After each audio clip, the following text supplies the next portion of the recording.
আসসালামু আলাইকুম। গত 10 দিনে 2700 নটিক্যাল মাইল বা 5000 কিলোমিটার সমুদ্রপথ পাড়ি দিয়ে সিঙ্গাপুর থেকে আমরা এখন আছি চীনের ডংইং বন্দরে।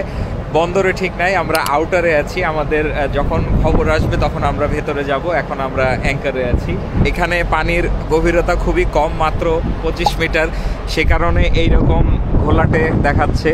এর মাঝখানে 2 দফা আমরা উত্তাল সাগর পাইছি। এক হচ্ছে সাউথ চায়না সিতে, আর স্পেশালি গতকালকে যেটা ছিল বোহাই সিতে, আনবিলিভেবল। সাউথ চায়না সি থেকেও অনেক বেশি উত্তাল ছিল গতকালকে।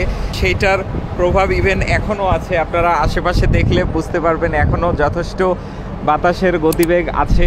উত্তাল সমুদ্র থাকলে একটু অ্যাডভেঞ্চার ফিল হয়। এর আগে আমি যখন ব্ল্যাক সি থেকে সিঙ্গাপুরের দিকে আসি তখন আমাদের প্রায় 6000 নটিক্যাল মাইলের বেশি দূরত্ব, অনেক লম্বা ভয়েজ, 20 দিনের ভয়েজ ছিল। সেই 20 দিনের মধ্যে একটা দিনও আমরা খারাপ ওয়েদার পাইনি। কিন্তু সিঙ্গাপুর থেকে চায়না আসার সময় 10 দিনের মধ্যে 10 দিনের 5 দিনই আমরা খারাপ ওয়েদারের মধ্যে দিয়ে পার হয়েছি।